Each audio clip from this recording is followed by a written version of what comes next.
Cosmopolitan has come out with an incredibly interesting piece that will have many people scratching their head and wondering to themselves, has the last 100 years of health science taught us nothing? So this piece is incredibly interesting, and let me tell you, it's one of the reasons I got into doing health news and reviewing stuff like this, because I would see it and it would make me go crazy and go, oh my gosh, like, because the fact is when stuff like this comes out, people will believe it's true. And many young women will be highly influenced by this article. And so Cosmopolitan came out with a This Is Healthy campaign. And the premise is, it's on 11 women on why wellness doesn't have to be a one-size-fits-all. Well, that's an incredibly interesting perspective, because let me tell you, Cosmopolitan, based on health science, the whole situation here of one size fits all, well, I mean, we do have to worry about size, and we have to worry about obesity, and we have to worry about excess body fat. And that's not me stating that. That's not just a random opinion. That's, like I said, over 100 years of health science is telling us that. So let's go ahead and break this down, because they basically point to this woman and they say, this is healthy. This is wellness. Let's break it down, these words. First of all, let's look at wellness. Now, wellness according to a medical dictionary, because I mean, this is what we're doing. We're mixing fact and fiction. So I'm going to talk on the fact side real quick. Wellness is the condition of good physical and mental health, especially when actively maintained by proper diet, exercise, and the avoidance of risky behavior, okay? So obviously a proper diet, right? Making sure that you're not overeating calories so you don't have excess body fat, make sure that you're cutting out the refined processed food, the excess sugar, all that stuff. And then exercising, okay? So that's what wellness is. And these words are very important, because we don't get to mix these words up and make of it what we want. We have to understand that these words have meanings, and we have to realize that we need to live in reality, not in make-believe. Now, I want to go on a little bit further and show you what the National Institute of Diabetes and Digestive and Kidney Diseases has to say. The health risk of being overweight. First one is going to be type 2 diabetes, high blood pressure, heart disease, stroke, cancer, sleep apnea, osteoarthritis, fatty liver disease, kidney disease, pregnancy problems as well. Now, first of all, we don't have to look too far. In most cases, we don't have to look beyond the four walls in which we live in to find somebody who is suffering from these issues. Okay, they're very serious issues.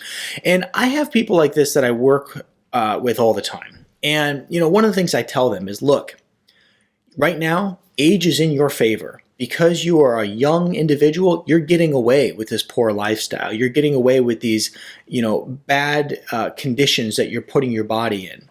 But as you age, you kick this problem down the road, 10 years, 20 years, you have serious problems. Her, like she is, kick her problems down the road 20 years, these are all the issues she'll face. So let's not act like that's healthy.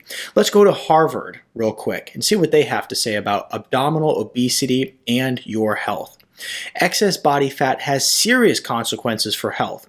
It's associated with high levels of LDL, bad cholesterol, triglycerides, and low levels of HDL, good cholesterol. It impairs the body's responsiveness to insulin, raising blood sugar and insulin levels. Excess body fat contributes to major causes of disease and disability. I mean, these are hard words right here. I mean, this is harsh stuff, including heart attacks, strokes, high blood pressure, okay? Heart attacks and strokes, the number one killer causing people to die prematurely. Cancer, diabetes, osteoarthritis, fatty liver, and depression, okay? So we can live in the land of make-believe and we can say, wow, look at her, so healthy. Or we can be realistic, and I can almost guarantee you that she has insulin resistance occurring in her body and also fatty liver, okay? So we have to be real about these situations. And also, I mean, look at all the other problems associated with these, with obesity and excess body fat. I mean, thyroid problems, you name it, okay? So this is not healthy. Let's go ahead and take a look at the article right here. Influencer Callie Thorpe is one of social media's best known advocates for self-love. In 2016, she launched a community page, The Confidence Corner, on Instagram to spread positivity to her 250,000 followers. Now look, let me be very clear. In no way am I bashing her as a human. And let's be very clear, it's not okay to make fun of fat people, and it's not cool to be a jerk, all right? So let's make sure that we fully understand that, bullying somebody, treating other people lesser than yours, the way that you would expect people to treat you, is obviously horrible behavior, okay? So I want to make sure that we're very clear. I'm not pointing fingers at her as if she's lesser than or anything else. What I'm looking at is this article and saying how ignorant it is overall. And it is important for her to have self-love, because she should love herself as she is and then, work to be a better version of herself. Just because she's overweight doesn't mean she should hate herself. That's a very negative psychology, and I would never recommend that. So self-love is important in all stages. But it really all started with a diet blog in 2012. I thought if I made myself accountable to strangers, I'd lose weight. It made me feel worse than ever. Okay. She adds, I had a really terrible relationship with my body growing up. I always struggled with the fact that it was different than my friends, and I tried every single diet. Goes on to say she suffered from an eating disorder. Then she goes on to say, I was welcomed into a community where I was able to meet other plus-size women going through the same thing. I realized the importance of focusing on my mental health, okay? See, this is one of the things that we have to address when we're talking about this situation, is the psychology around eating. That's a very in-depth topic, okay? I mean, we could talk about that for an hour. I've actually worked with people that have such a messed up psychology around eating that I literally will have to send them to a psychologist to work through some of these things. And there's a lot of weird mental things in life that can really start to interrupt the way that you think about food. And look, we all have our own issues, right? So we shouldn't be embarrassed when some of these things pop up. We just have to address them. We have to make sure that we're not ignoring them. So focusing on mental health and addressing issues with my anxiety. Now, here's one of the things that we saw. And that was that obesity and being overweight is actually related to depression and anxiety. So, I mean, we have to realize the issues that come out of it and finding ways to take care of myself. These days, Callie adheres to a body neutrality movement, which focuses on what your body can do rather than how it looks. Remember, this isn't about pointing out how somebody looks. This is about pointing out that this isn't healthy. No one's judging her for her looks. We're just pointing out health versus unhealthy and fact versus fiction. Okay, it's very important that we point that out. Plus size people often feel like they can't be part of a wellness space. I think that's an interesting perspective, and I also think that's an inside job, okay?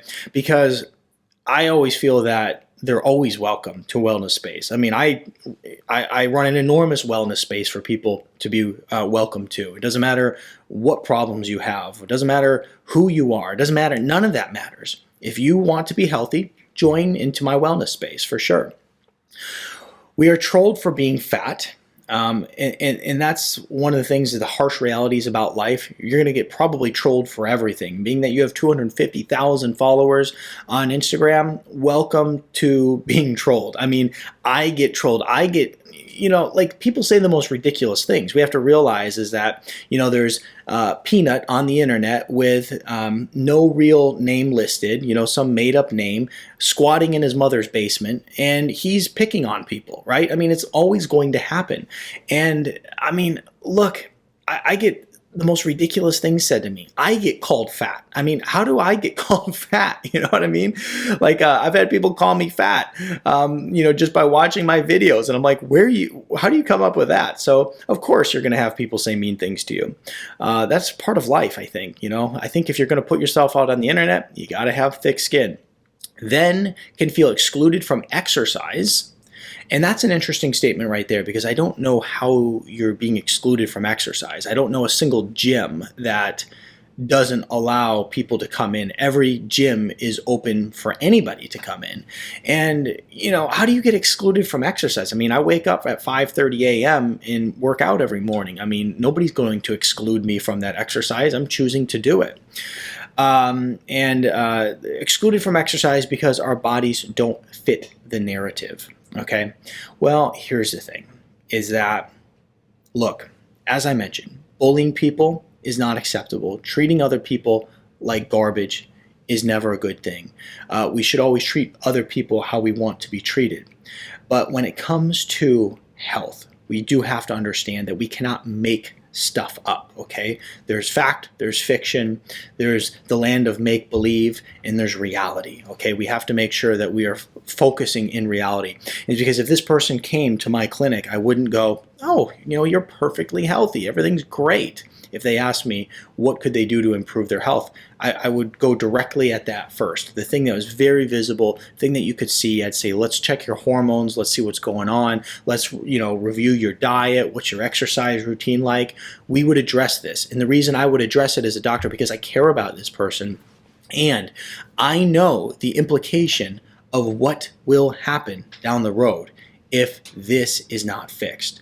So anybody reading this, you know, feeling all warm and fuzzy inside because Cosmopolitan told you that this is healthy, I got bad news for you. This is not healthy. And I can promise you that they are not going to hold responsibility for your medical bills when you get type 2 diabetes and all these things that they mention here and the National Institute of Diabetes and Digestive and Kidney Diseases, okay? And all the things that Harvard mentions. I mean, you have to be responsible for you as an individual and don't be duped by stuff like this. I know that Cosmopolitan basically just wants to get attention. This isn't the first time that they've done things like this, but like I said from the very beginning, it's dangerous because it's very influential to a lot of young women who are reading this. And if they think that this is healthy, they're being duped, and at some point in their life, they will have to face the consequences of what happens from having excess body fat. That wraps this up. Be sure to check out all the other videos on the channel and share this with your friends so that they're not duped by Cosmopolitan.